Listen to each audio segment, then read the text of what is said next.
So hello and welcome to another video, and as you can see behind me, we are on unfamiliar territory for me. It's the first time I've been right down into Kent fishing, and the place we're at is Cottington Lakes, and we're here for the Elite Carp Masters, and I'm rather looking forward to this. And not only that, I'm not turning up blind. I've got a very good partner in this match, a person that's done very well in these matches previous, and that's Owen Sales. You'll meet him at some point in this video, no doubt, but this is before the match has started now.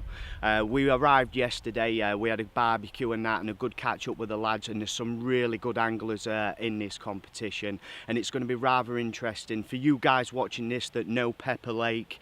You know, it can be a very tricky water, and it's about rig placement, you know, things like that, but we'll go through that in more detail. It all depends down to the draw, but that's what's happening, and for now I'll leave you with this little bit of B-roll, and then I shall speak to you after the draw.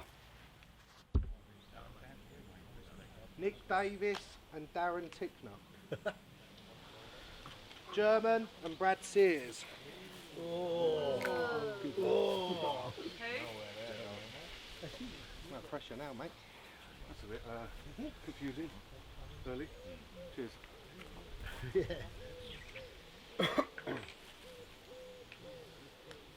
Jack Lamb, Brian Byford. Well done, mate.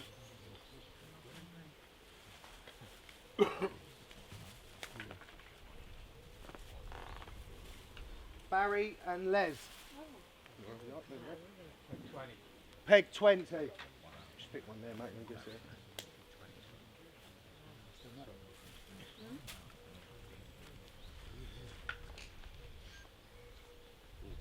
Cole Pritchard, Sean Mayo. 15, mate. It was a bit obvious that one, wasn't it? I knew where that was. That's where he won it from last time. Knew that was going. Right off. Must be them socks, Sean. That one there, mate. No pressure now. Kev Smith, Joe Grattan. 16. Peg 16.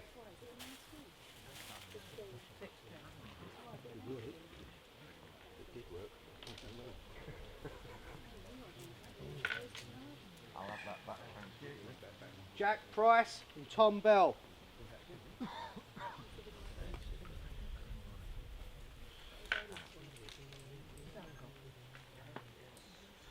Chris Hillier and Son.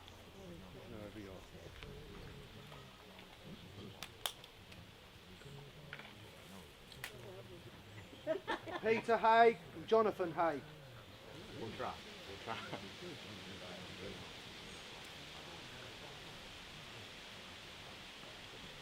Owen Sales and Paul Heseltine. Peg 1. Peg 1, yeah? Peg 1. Not missing there, eh?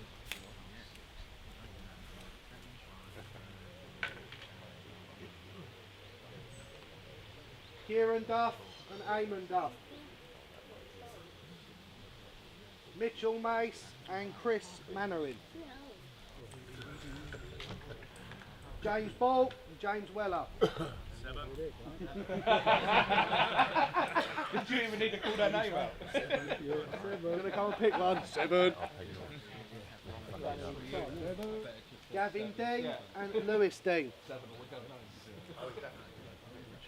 Mark Dyer and Alfie Willingale.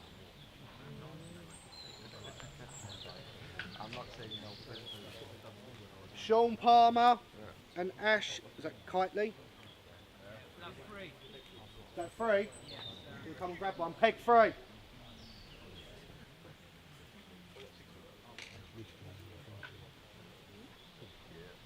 James Mardle and Gary Mardle. Tommy Onslow and Adam Kingston. Kerry Pickering and Dan Ackerman. Ben Banner and Martin Lamble. And last out is Brian Fault and Wells McCarthy. Right, 5, is it? I think it's 5, there's only one left. Right, that's it, boys. Go and get set up. Me and Dad will come round with score sheets, etc. Good luck, yeah? Huh? That's it. Ta-da!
Well, we've got Paul Heseltine playing one now.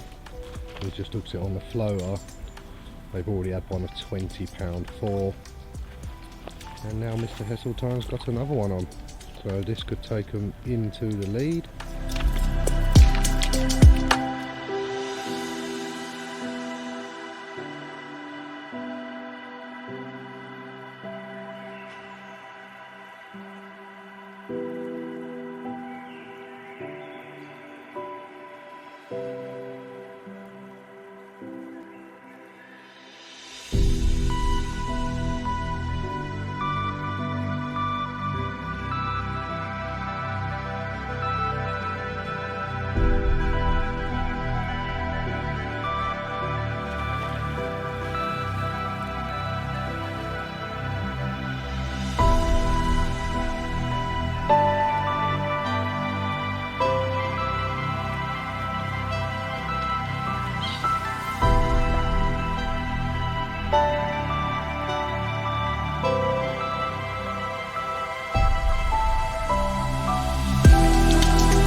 And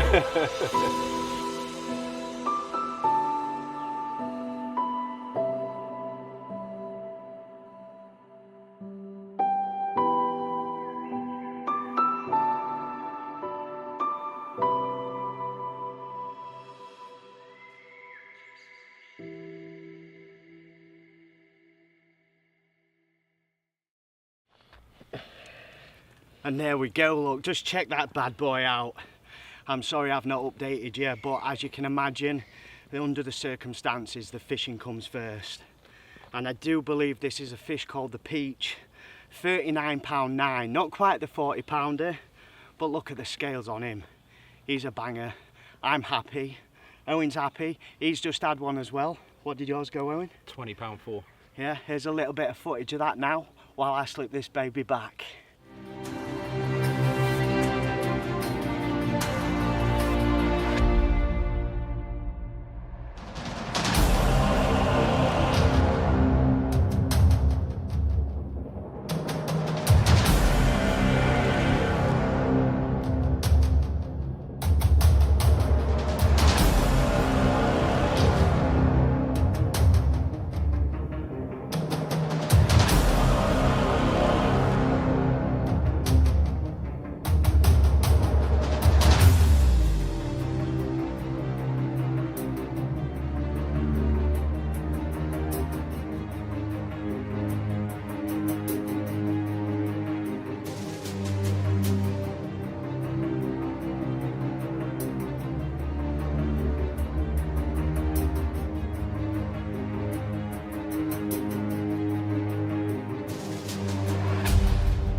Well, we're coming up to about 7 o'clock in the evening now, and we've finally got a chance to sit down. We took the time to refuel ourselves though. We've worked rather hard today and it's been quite frustrating. I've not said it yet, but we're on elite peg number 1 and we're on Pepper Lake. Now in here, especially according to Owen, being his experience on here, it's all about line concealment, you know, and little traps. Heavy baiting's just not the one in here. And Owen has perfected the washing line method in here. To be honest, he was one of the first people to, or if not the first, was he? The first person to perfect that, to come to the elite with it anyway. And he did rather well. Did you win that one? No, I got second on that one. I unfortunately had to stop fishing it halfway through because it coincided with the rules of the fishery. So it was a pairs match, I was on my own, so it was a bit of a iffy one per se, the way I was doing it, but I respected the rules and said, yeah, no worries. And yeah, as soon as I stopped doing it, I picked one more fish up and then that was it. They kind of moved away from us, unfortunately. So yeah. Well, we didn't do too bad in the draw, really. I mean, we had like our top 5, you know, and we was quite happy because we still got our first choice, didn't we? Yeah. We come out sort of like middle of the draw, and we couldn't believe we managed to get in here. And that was after what we'd seen on the walk round. And to be honest, that changed this morning on the morning walk round. There was fizzing all down the reed line at the back there, and Owen's like washing line method over there. We could get quite a few fish fairly early on. It's renowned for doing quite a few fish quick, this area of the lake, and then they can push out. It can be quite a frustrating swim. But the other thing that's made it really hard at the moment is there's a lot of bream and roach in here. And Owen was sitting here thinking one of them rods should have gone. So he had to walk round, only to find out both rods was actually attached to bream. So, you know, very frustrating. But we've worked hard, haven't we? Because we haven't had them feeding off. Both of the fish that we've had them off the surface. and we've not had them feeding proper, you know, it's just the odd one keeps coming in and out and that. At one point we did have like three fish feeding at one go. Yeah, but they're very crafty. You got to kind of like predict where they're going to move to and put it before them before they get there. Yeah. And just hope they come up for it. So we've done well to carve 2 bites out of that. Especially your one. Yeah. I mean mine, it just come out of nowhere. I didn't see it approaching it or anything, just come out of nowhere and nailed it. And you know, when it's a fish like that, I was chuffed to bits with that. I didn't think it was that big at first. I went and looked at it in the net and you're like, 40. I recognise the fish, I know it's always the upper 30 or 40 pounder, so. Yeah, my knees was knocking playing that fishing, I tell you. Light hook links. I tell you what was nice though, playing it on the old light rod and that, on the little Fox stalker it is, little Fox controller rod, it's 2 1/4 pound test curve. Really nice through action. It was ever so nice playing it on that. Tried to do in the reeds a few times, didn't he? Yeah. He knew where he wanted to be. Yeah. And I tell you what though, that fish you had, I thought that was bigger, I really did. I'd have put that as a mid-20, and when it went on the scales and it only just snuck off a 20, I was shocked. Yeah, no, I thought it was around about the mid to upper 20, but it just didn't have the belly on it, like, you know, and the width across their backs like a lot of the ones have in here. Yeah. He was well, you saw what he was like. He's a completely different strain almost. Yeah. To what the others are. And one of the character fish has been out there in front of us, the carrot. He's one of the koi that's in here. And Owen's been trying to catch him for quite some time, and he pulled out of him today as well, didn't you? 7 years, and that's the first chance I've had in front of him. Yeah. But you know, as it goes, you know, things can change quickly on here, and we could do with a couple of more fish going into tonight anyway, or at least by the morning, because it can really change quick. But as it stands at the moment, we're in the lead, aren't we? Yeah. So. We're about 4 or 5 pound ahead of second place. So. I mean, the way it's pegged out as well, there's 2 lakes. There's Christine Lake also in the match, so there's 21 pairs in total. And Christine's the one that's the game changer. It's won it for the past 2 years, hasn't it? It won it last August, and I think it was April won it as well in there. Yeah, it's basically can be a bit of a run to water that. In general, the fish are a lot smaller, but it has got a good head of 30s in there as well. But it's getting through to them 30s in there.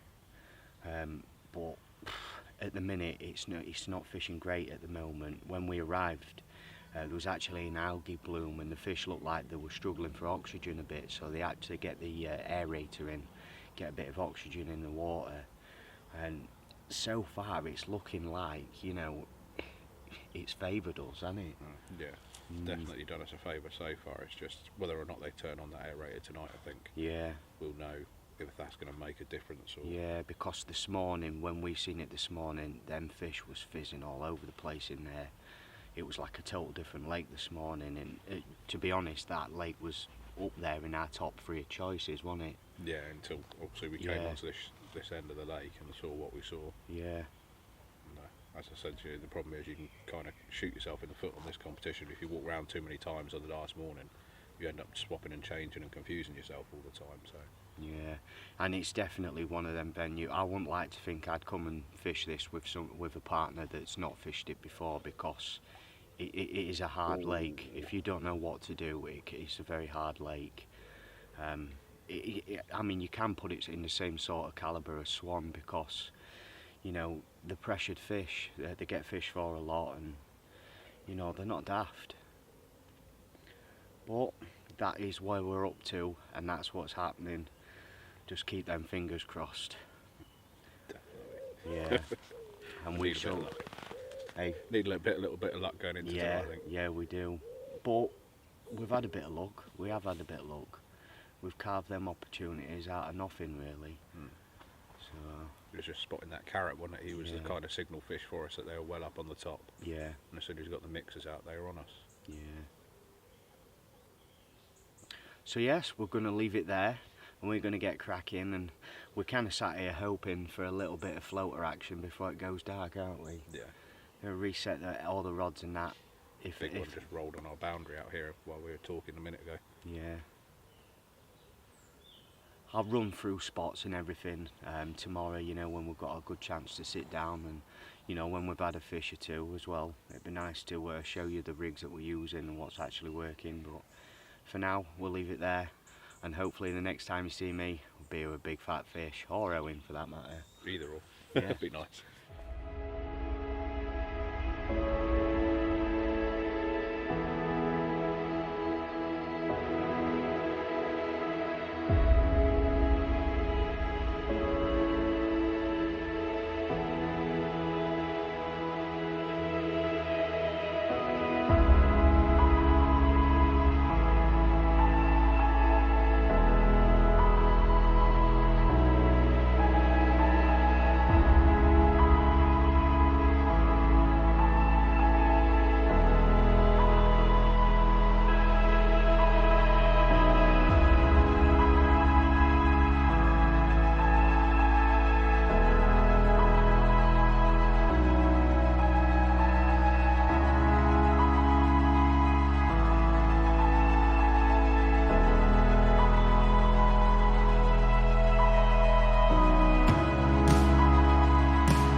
Well, usually I'd be saying good morning, but if I said that I'd be lying. It's actually coming up to dinner time now, and me and Owen are just about to have a bite to eat, and then we're going to have a catch up with Ben on camera when he comes round. Ben's one of the organisers. It's him and his dad that organised this event, Ben and Barry O'Connor. But you know, things have changed overnight as expected. Christine's running away with it at the moment. Mayo and Pritchard, you know, they know that swim, and you know, one of them that's in there, Pritchard, he won it from that peg last year with a different partner. So you know, Pepper's fishing really tricky at the moment, it really is. I mean, overnight we've dropped down into 3rd place, and you know, the way it's looking at the minute, the fish aren't too far away from us, but they're down to our left, sort of in front of Peg 5's water. I mean, I don't know what the swims are actually are on a usual basis on here, but I'm using the elite peg numbers because that's only what I know them as. So yeah, at the moment we've been racking our brains this morning, thinking why haven't we had a bite and that, but we're just not getting the traffic through. But the forecast for this afternoon, it's going to be very hot, and we've started to get a nice breeze blowing down into this bowl now, so that could bring a few fish with it, especially if the young lad down there, I think his name's Ben, he's had 3 fish this morning, 3 20s as far as I'm aware. So you know, he could have took over that us now. We could be in 4th and he could be in 3rd now. But especially if he catches a few more, you know, surely that's got to push a couple down. And like you say in here, you know, a couple of fish can change everything. There's a lot of 30s in here and a lot of 40s, but you know, we'll ask Ben what the actual stock is. You know, it's a proper cracking little lake, this. Certainly one of the venues which I really like. It's my kind of forte, so to speak of. But I think, you know, for what we've seen this morning, I mean, my main change this morning, I've had to change my right hand rod this morning. The guys that's in the next swim to us, you know, it's affected that rod, and I didn't feel confident leaving it there, especially when nothing happened on that rod all night, not even a liner to say that they've been passing through.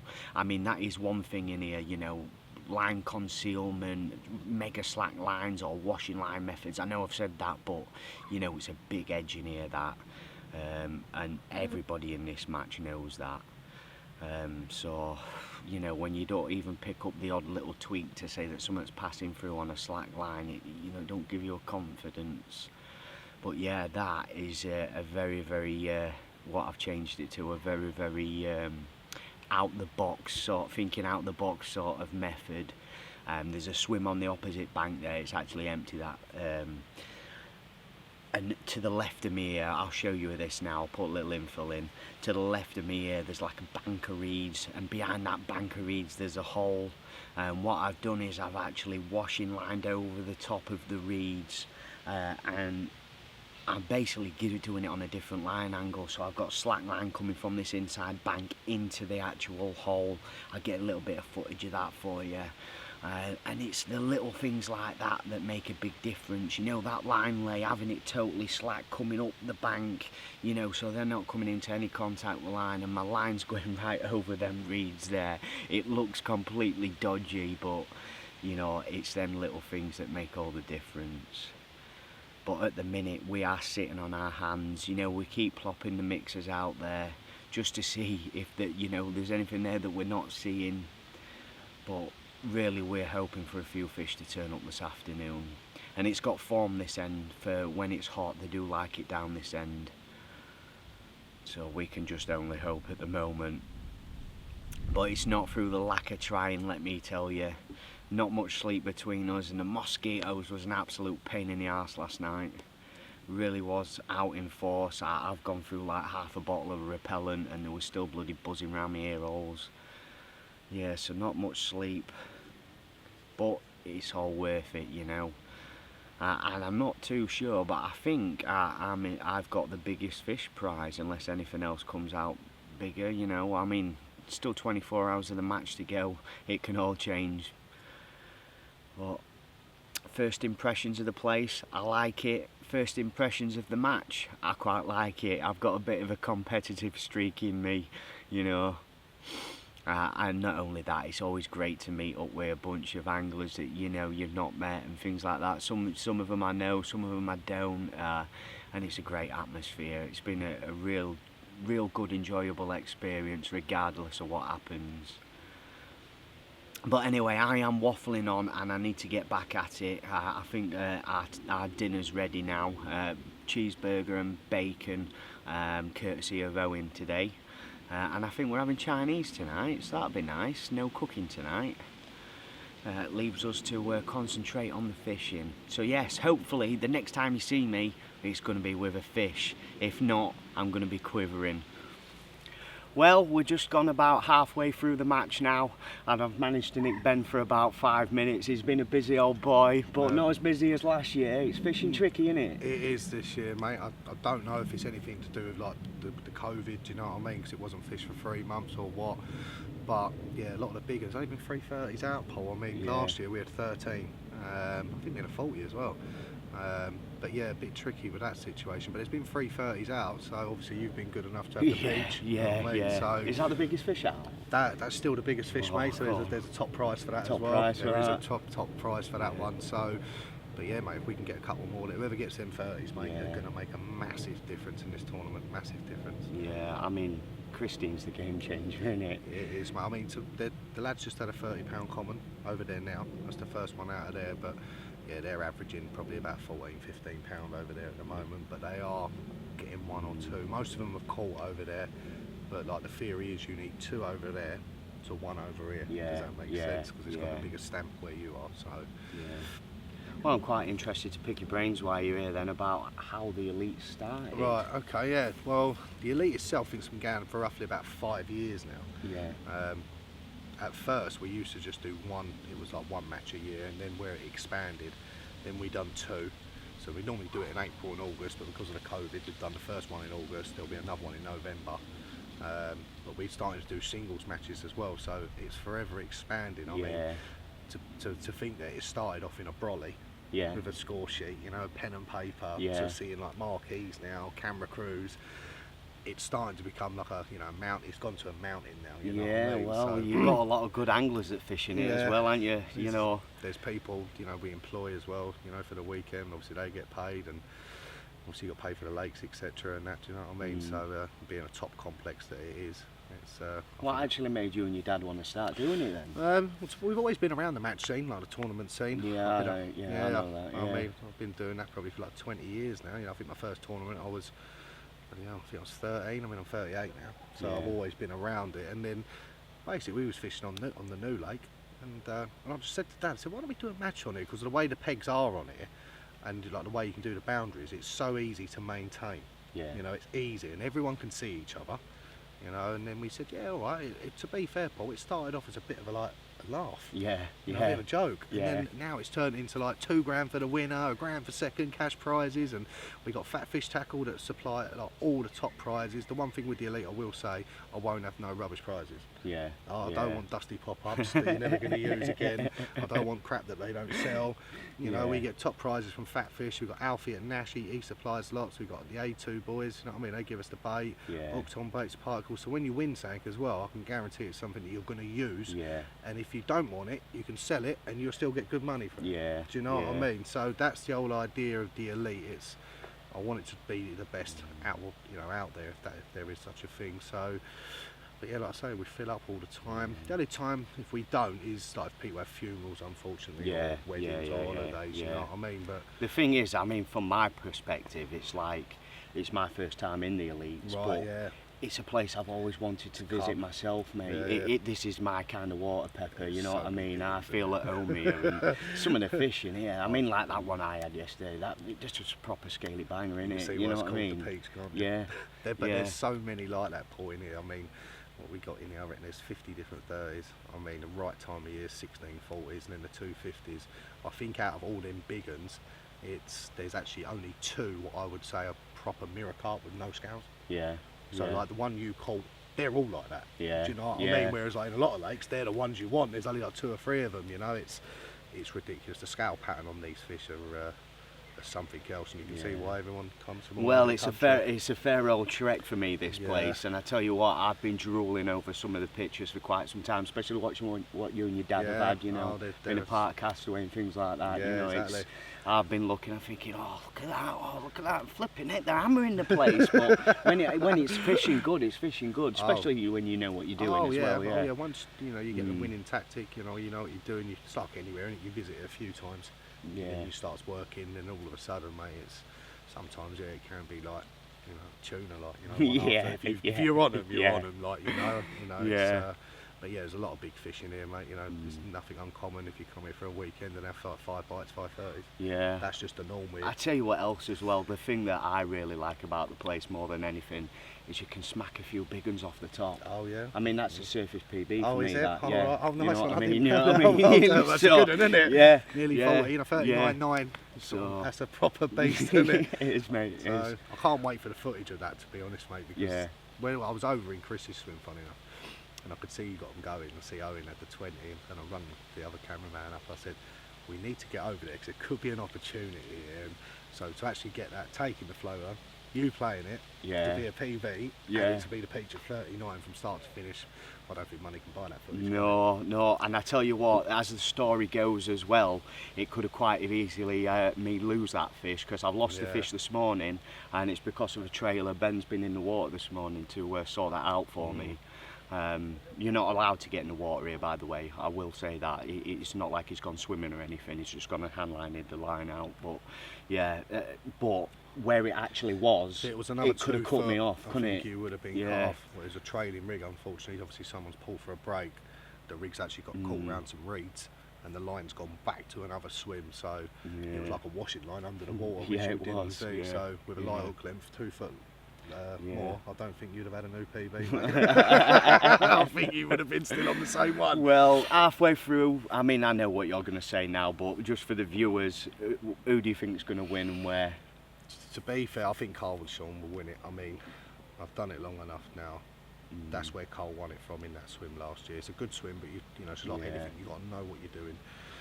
When the draw happened, obviously I'm looking and earmarking certain swims. And like you look into when you pull the canister out, obviously I can see the name, you can't, and you know, like when you give it a little smile to yourself. I knew where he was going. Yeah. And when I lifted the canister, I'll be totally honest, that was when it was won. It was won before we even set up. You know. And that's the elite peg 15 on Christine. That is, you know. It's because he's won it in there before. He's the reigning champion, and he's got back in the same swim, same spots, same bait. And they're winning now. Nobody's ever won it back to back either, have they? But he has got a different partner this year. Will that still count as a back to back? Yeah, for him, yes. Yeah. But I suppose for bragging rights, I'll let the other two dish it out. but yeah, like I say, that swim, it's just he knows what he's doing in there. Yeah. You know what I mean? Might have been different if he was in any other swim. Probably would have been. If there was one swim you didn't want him to get, it was that one. And he came out early enough and got it. But you never know though, Paul, you know, it's this, you know, what you caught, there's 50 of them in here. Yeah. You know, there's still 24 hours left. Yes. It's a different ball game. Yeah, I know. And on that note, I need to get back and try and catch another one. So thank you very much for your time, mate. I appreciate it. And thanks for having me as well. No worries, man. I'll see you in November, hopefully. Hopefully. I'll see you on that podium.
because it's fin perfect.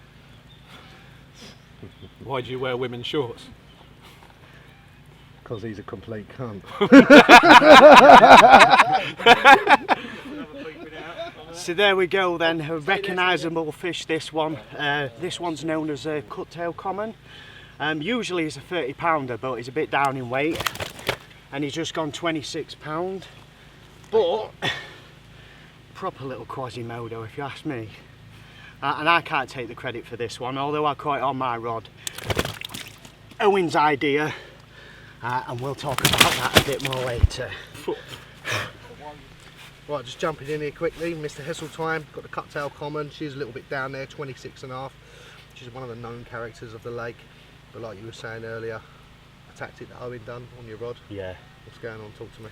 Well, basically, as you can see, the wind's pushing through the swim. It's looking good, isn't it?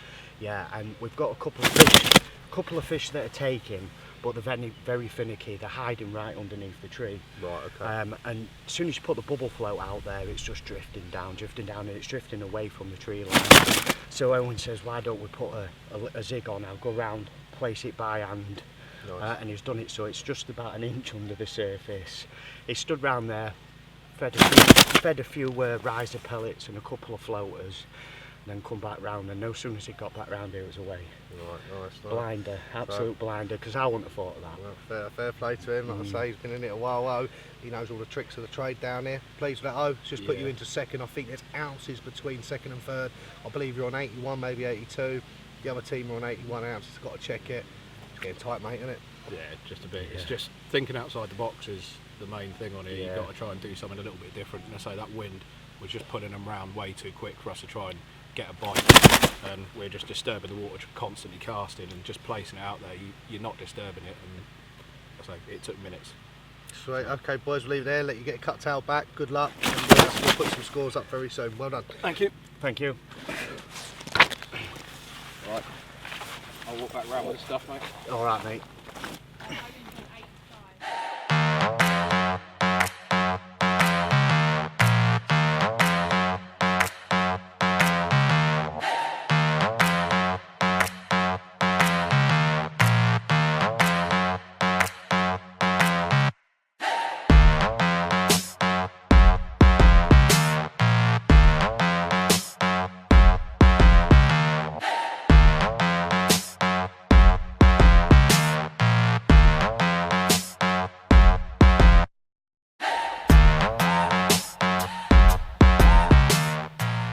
Hey Owen, how did you get that t-shirt?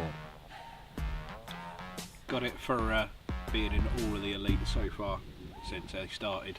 It was a little present from Ben and Gary, and because my lucky mascot is a noddy, they decided to kit me out with a giant noddy t-shirt. So it's kind of a tradition. I wear it throughout the matches for at least 24 hours, and usually by the end of it I'm stinking. Unfortunately this time, all the rushing around and that lot, and my daughter's decided to play with Noddy and try and steal him. He's been left at home this time, but we're not doing too bad so far. We're in second, and fingers crossed we can pinch a couple more fish. So Fingers crossed. definitely. What a fish, mate.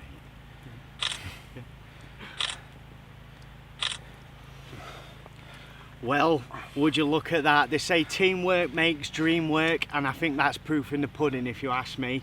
The only thing is, he's just nicked biggest fish off me, but I don't care, I'm not losing it to Owen. Same tactics as last time, only this time it was your turn, wasn't it, mate? Definitely. Let's see if we can make something else happen. Come on! I choose to think positively, no matter what's going on around me. I have a great life, and will continue to have a great life. Every breath I inhale, I feel confident.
Well, good morning, and I have to apologise for not speaking to you last night, but as you can imagine, every fish counts in this match, and it is very, very close at the moment. We're sort of worked out that we're in second position at the moment, aren't we? Yeah, fingers crossed from what we gathered last night with the weights. Yeah. After the tally up kind of thing. So Yeah. fingers crossed it's still the same. And the worry is, it's like the fish have been coming out to the left of us sort of in the morning up until dinner time, and it's not until the afternoon where we've started to pick up fish in this area. So, you know, I mean, needless to say, we've been up at 4 o'clock every morning. Even before the match started, we was up at 4 walking the lake, and we're feeling it now, aren't we, mate? Yeah, they're out there again. We got the odd one coming up and taken. So Yeah, but for me, that game changer yesterday was Owen's idea. You know, that little zig with a cork ball, mate. Yeah.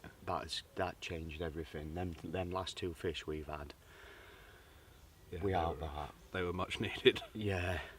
And basically what was happening was we was putting some mixers out, and they just wasn't coming out from under the tree, the carp. They was sitting right underneath the branches of the tree, and there's no way you could get a bubble to drift under there, or even try that for that matter.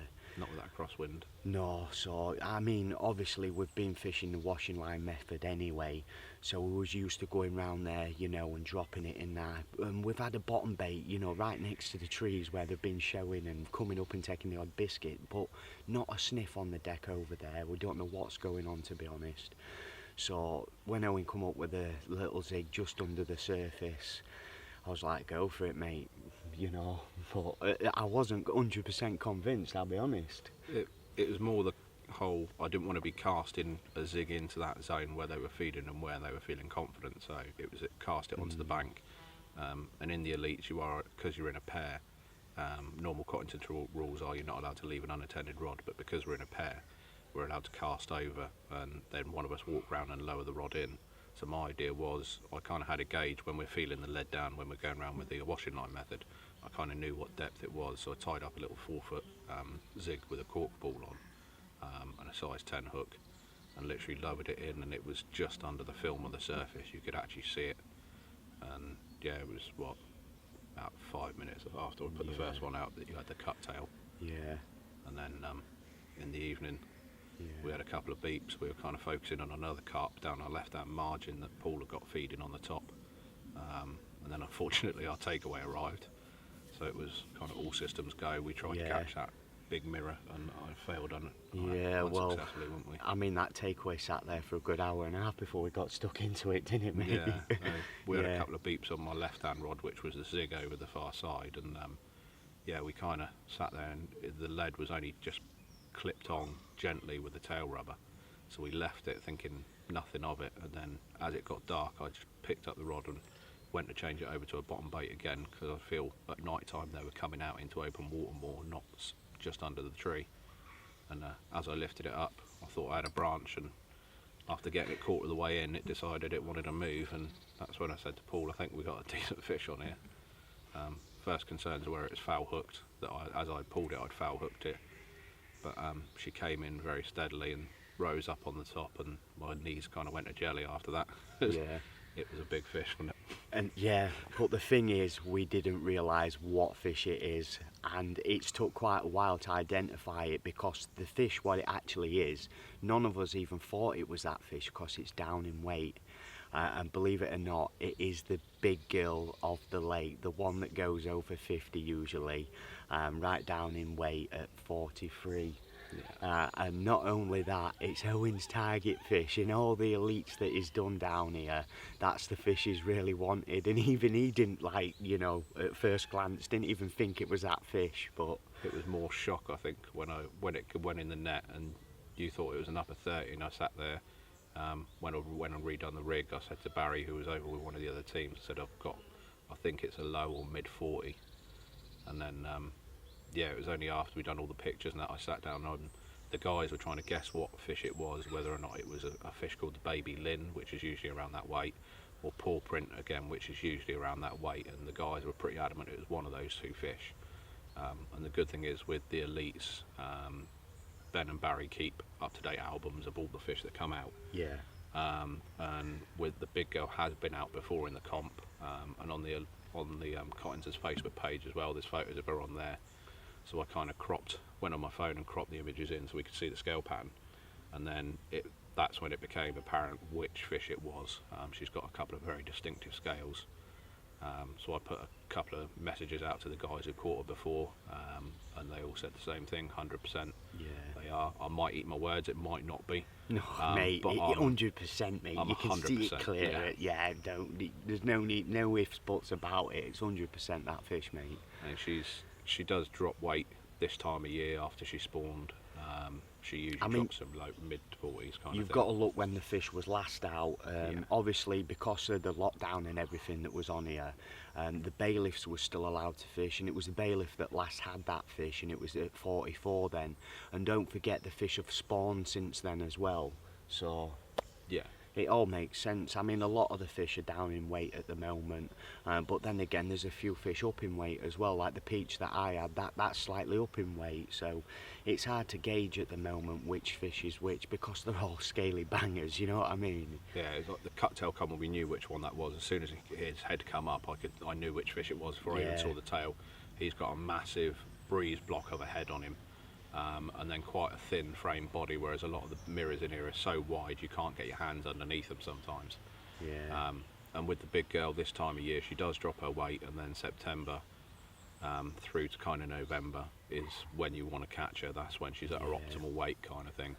And then again in the spring, before they spawn, you've got a couple of monthly window there where she could be mid to upper 50, you know, when she's had a good feed over the winter in the spring before she spawns.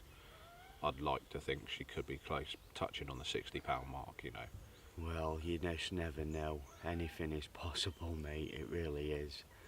And I tell you what, it's a special lake, this, isn't it? It really is. Yeah. What a place to come and fish, let alone come for the elite carp masters. It's just such a big head of 30s, 40s, and even like the 20s.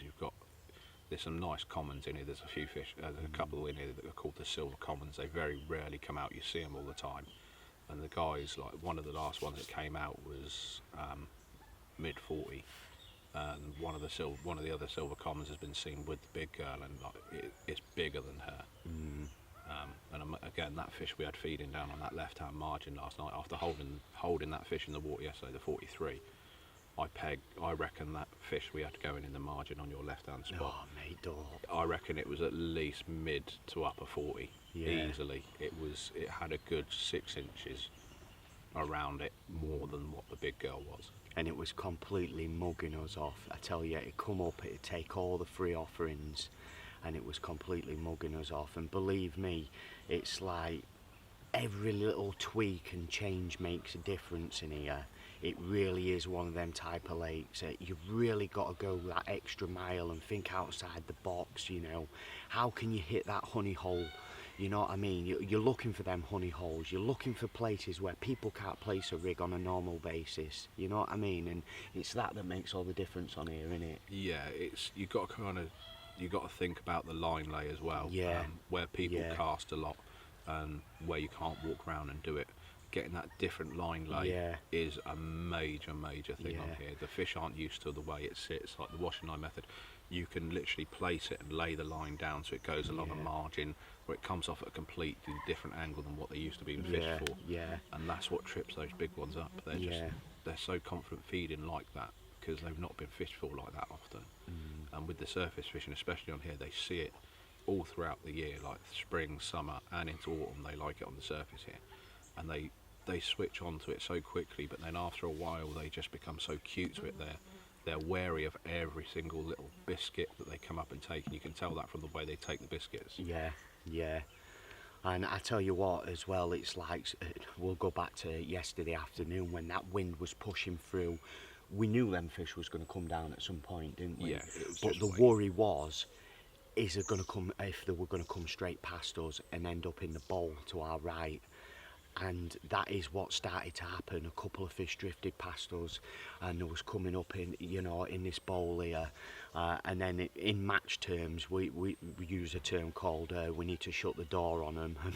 And basically what that means is it's like casting out. You've got to sacrifice a rod basically. We're fishing 2 rods each anyway, that's the rules. I've sacrificed one of my rods, banged it out to the reeds, bowstring tight right down to the alarm, rod tip under the water, so you've got a bloody bowstring tight line going straight across the swim, and it's basically stopped them fish from going in there, and it has worked as well, hasn't it? Yeah, I mean, within half an hour of us doing that, we stopped seeing them coming through mid-water. You had a couple of savage liners on the rod, and they just stopped coming up on the surface for the guys. And we had to do it because the team that's next to us too, Chris Hillier and Son, they are very good anglers. They've learned how to fish the washing line method as well, so there's no lines in the water in the bowl, and what the fish in here, they will go where they feel safe. If you can keep your line to a minimum and your disturbance to a minimum, sink that line down, the fish will come in and they will feed confidently. And Chris Hillier and Son, they've learned it, they've adapted their methods really well. You can tell by the results of their elites. Yeah. You know, Chris Hillier especially, he's nipping at my heels on the leaderboards now, because we do like a leaderboard score sheets, and he is really nipping at my heels now on regards to that. So after we had the cut tail, I came round and I could see a couple taken, and Chris and that could see them as well. Yeah. And I just said to Paul, we need to shut the door on them, because otherwise the swim we're in, it's not a holding swim. They don't hold up in here often. If they do, it's usually under the tree, and it's difficult to get them out from under that tree. So we needed to try and stop them from coming past us. Otherwise, they could. Chris and Son could have had literally half a dozen fish last night and taken the lead, because the amount of stock in here, 2 or 3 fish, and you can be on 100 pound of fish after 3 fish. You know. Exactly that. And I must admit, once he gets one over there, you know, it's game over really, innit? Because he's a very good angler. I must admit, I was quite worried when they drew peg 2, just from what you've told me, and from what I've watched previously on YouTube and that, you know. There's some really, really good anglers in this competition. But I suppose in some way of looking at it, it's done us a favour, Christine not fishing as well this year, because that usually runs away with it, doesn't it? Yeah, it's a runs water. There is a big stock of fish in there. A lot of them are doubles and 20s, but there are some 30s in there, and some really stunning 30s. I mean, some of them they're like identical twins to the fish in here. Some of the mirrors, and some of the commons are beautiful in there. But yeah, again, once the good teams have realised, especially in the August match, the April match is a little bit different, or can be. It depends on the teams you get over on Christine and Pepper. But on Christine, you can get a big weight of fish very quickly. The difference is on Pepper, you could have 2 fish, and they need to catch 5 fish in Christine to equal your 2 fish, or even more fish.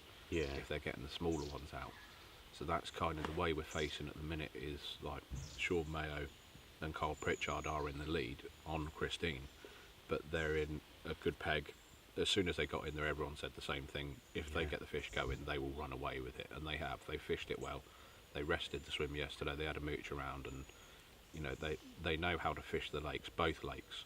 They've done well on. You can see by their results. I mean, Carl won it last year, but with a different partner. Sean was busy,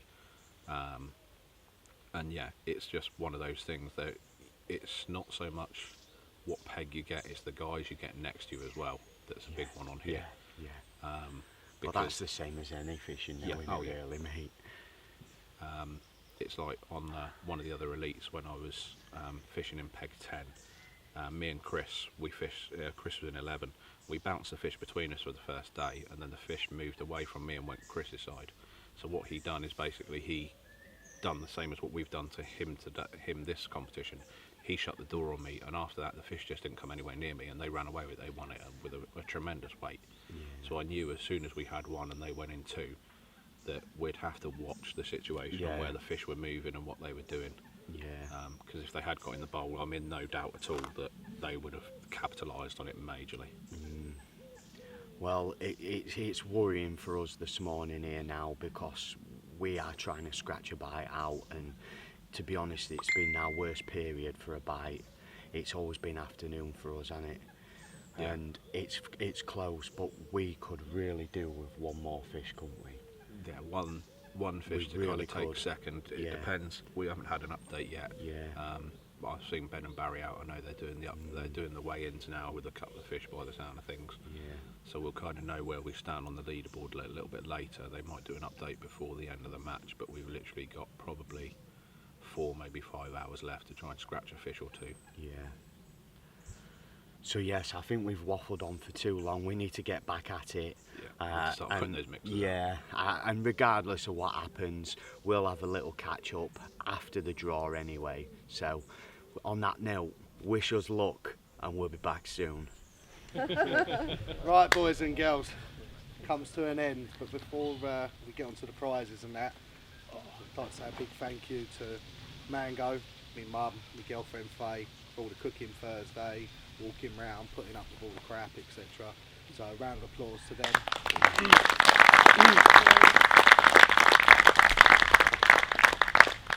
Right, as you can see, 14 pairs caught. The rest of you blanked, unfortunately. 65 carp were caught. I'm not too sure 30s and that. But yeah, obviously good stats, very tight with the weights. We've got prizes down to 6th. So, but we'll start off with the smallest fish that was £9.12. Sean Mayo, I've got a chair here for you, mate.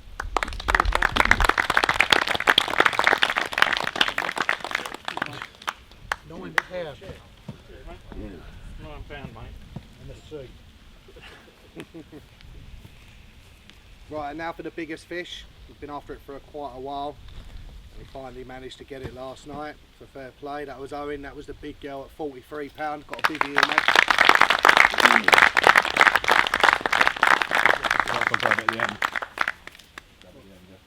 Take that. And you know your name goes on that. Yeah? Right. Right, and in 6th place, they had £99 7 ounces. That's Brian Byford and Jack Land. Got some bait here for you boys. Not that you probably need it, but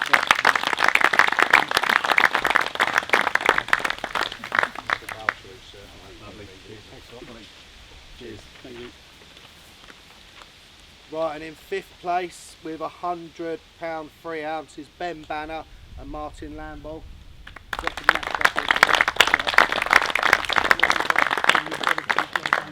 You see Alfie, the man there, giving the details, and he will sort out for you, okay? Right, in 4th place, we had Brian Fault and Wells McCarthy on £104.11. There's 2 48-hour Cottington tickets here for you, lads. Well done, yeah?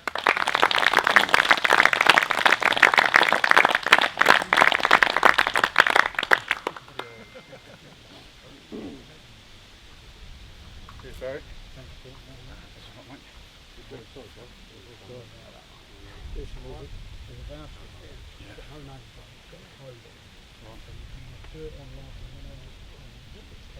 There's just one voucher for the 2 of them.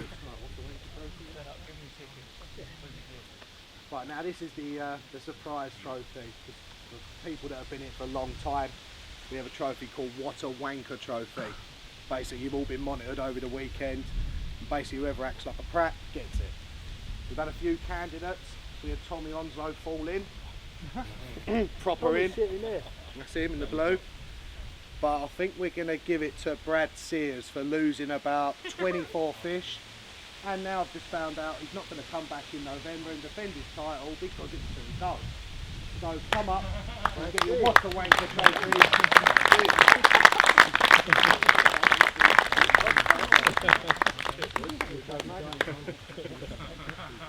Look on the back as well. Look at the back of it.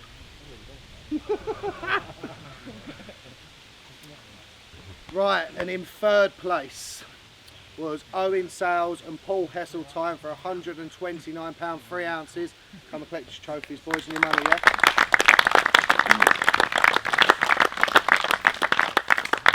Well done, good, mate. Well done, Paul. Thank you very much. All right, yeah, you've got a load of money here, mate. one of these big photographs. He's done to it down who he is last, and then we can have him for later.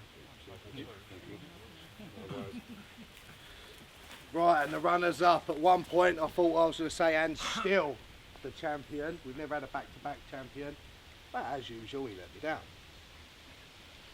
But they are this year's runners-up. They were winning most of the match, got pipped at the end, probably the last 12 hours by German. But in second place, it was Cole Pritchard, Sean Mayo, £203 prize.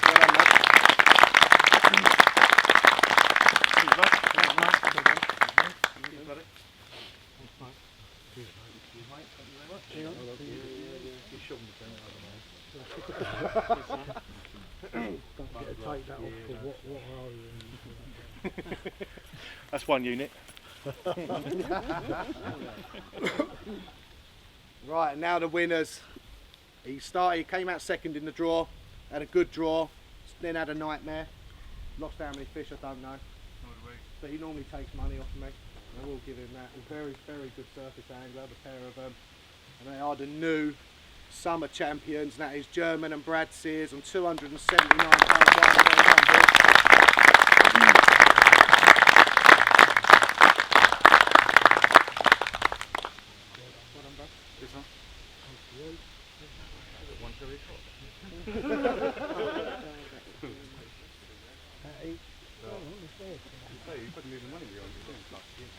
Right lads, because you all stayed to the end, you'll all get an invite in November, each and every single one of you. Obviously we'll get in contact with you. If you can't make it, just let us know, we'll let you know the dates and that.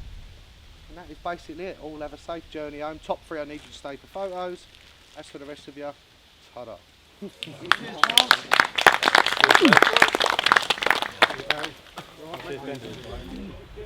you later, lads, yeah?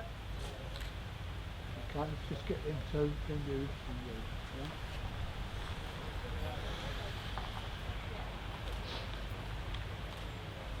Where's your other trophy? Done well just to come out the get first. You look the same, tasted nice. Don't like it, you know what I mean?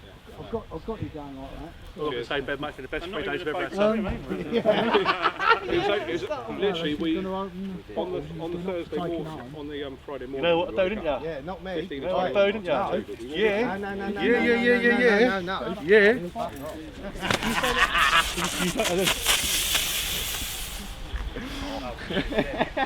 Oh, Ben. Fucking good here, isn't it? Cheers, Ben. Cheers, mate. I'll have a drop of that, actually.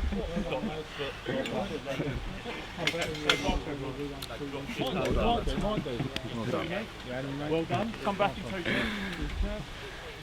Well, that just about wraps it up then, and as you can tell, we didn't catch any more fish, but we didn't need to. We still retained that 3rd place, didn't we? Oh, well, we moved down from 2nd anyway, because we wasn't sure what was happening over on Christine, and German ran away with it, didn't he? He really did. When he gets him going on the mixers, he's kind of unstoppable no matter where he goes. And I tell you what, I am absolutely chuffed to bits. First tournament for me, obviously. I know, for you, this is your bread and butter, innit, mate? Yeah, so I couldn't have had a better partner, but I did say to Owen after the match had finished then, so are you pleased that do you think we make good partners? What do you say? 100%. 100%. Definitely. And we will be back. So yes, I guess there's nothing else left to say apart from thank you very much for watching, and you shall see me next out on the syndicate, so I'll be chasing that big one. See you soon.